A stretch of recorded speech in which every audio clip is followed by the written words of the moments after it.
안녕하세요. 자, 지금 부유세.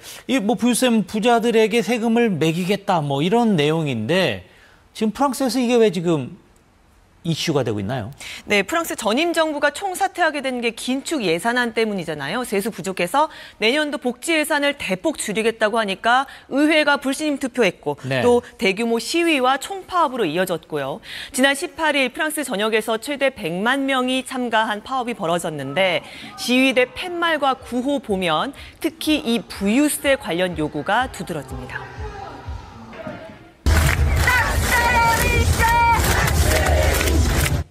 En fait, il y a une injustice fiscale puisqu'aujourd'hui, les gens qui ont les plus grandes fortunes sont taxés beaucoup moins en proportion que les gens de tous les jours qui vont travailler.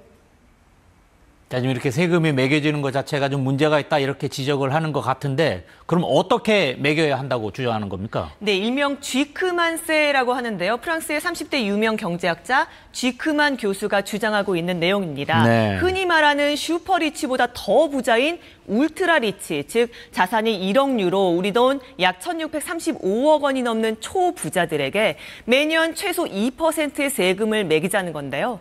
대상은 프랑스 상위 1,800개 가구로 한정되지만 세수 효과는 연 최대 200억 유로, 약 33조 원에 달한다는 겁니다. 네. 전임 바이루 정부 때 줄이겠다는 예산이 72조 원이었으니까 그 절반가량을 이 부유세로 거둘 수 있다는 주장입니다.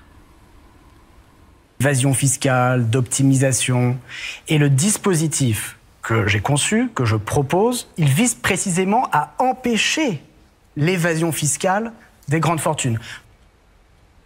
지금 액수로 보면 엄청난 내용인데, 프랑스에는 과거에도 부유세가 있었잖아요. 지금 과거 거와 지금 이야기 나오는 것, 다른 게 있는 겁니까? 네, 과세 대상의 차이가 있습니다. 프랑스 부유세는 1980년대 초부터 시작됐는데요. 네. 연대 자산세라는 이름으로 부동산, 금융자산 등 개인의 순자산을 기준으로 과세 대상과 세율이 조금씩 바뀌어 왔습니다.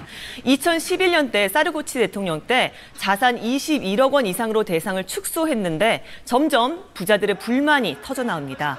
소득 100만 유로, 16억 원이 넘으면 75% 소득세를 추가로 매기겠다.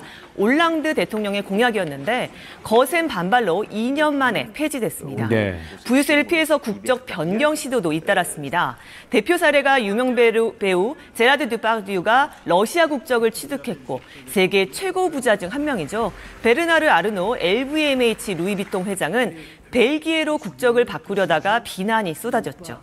2017년 마크롱 대통령 들어서 연대 자산세는 아예 없애고 금융자산을 뺀 부동산 자산세를 신설했는데 기존 부유세의 세수 효과가 반토막이 났다, 이런 추산입니다. 지금 마크롱 대통령의 이런 감세, 이거는 결국 재정 적자가 발생했다, 이런 비판을 받고 있잖아요. 그 큰 원인 중 하나로 꼽힙니다. 부유세는 폐지하고 법인세는 깎아주고, 이런 마크롱의 감세 정책이 연간 82조 원대 세수 손실을 불렀다. 이게 프랑스 회계감사원 발표인데요. 네. 그래서 초부자 과세로 세수 늘리자, 이런 쥐크만세 놓고 폭발적인 논쟁이 벌어지고 있는 겁니다. 역대 프랑스 부자 순위를 조사온 경제지 챌린지에 따르면 가족과 개인 자산을 합쳐서 올해 500대 부자 중 1위는 고가품 에르메스 소유 가족입니다. 약 268조 원이고요.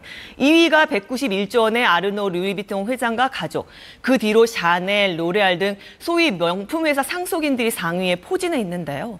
챌린지가 조사를 시작한 1996년 프랑스에서 10억 유로, 즉 1조 원대 자산가 수는 17명이었는데 올해 145명으로 8.5배쯤 증가했고요. 500대 부자들의 총 자산이 30년 전엔 국내 총생산 GDP의 6%를 차지했는데 이제 40%를 넘어섰다, 이런 분석입니다. 네. 이렇게 부의 편중이 극심해지고 불평등이 심화하는 데는 불공정한 조세 제도가 한몫하고 있다. 각종 조세 회피 등으로 억만장자가 중산층 노동계층보다 세금을 덜 내는 걸 막자, 이게 쥐크만의 취지입니다. Les milliardaires, quant à eux, leur revenu, c'est des dividendes. Et ces dividendes, ils atterrissent dans des sociétés holding où ils ne sont pas fiscalisés. 이런 주장 좀 민감해서 찬반이 갈릴 것 같은데, 프랑스에서는 어떤 주장들이 나오고 있습니까? 네, 최근 한 설문조사에서는 프랑스인 10명 중 8명이 이 쥐크만세 도입에 찬성하는 걸로 나타났습니다. 네. 반면 부자들은 반발하고요. 특히 대표적인 초부자 아르노 루이비통 회장은 프랑스 경제를 망치려는 의도다. 자유경제 체제를 해체하려는 사이비 학문이다라면서 쥐크만 교수를 맹비난했습니다. 프랑스 재계에선 투자 위축은 물론 기업들의 해외 이탈을 부를 거라며 강력히 반대하고 있습니다. Vous allez ruiner l'investissement parce que vous allez mettre moins d'argent dans l'innovation, dans les équipements, dans la formation des gens, etc. Et donc petit à petit, vous allez couler la boîte. 지금 이런 부유세 도입 이런 거는 뭐 야당이 지금 압박을 하고 있는 그런 모습인데 프랑스 정부는 이에 대해서 어떻게 대응하고 있습니까?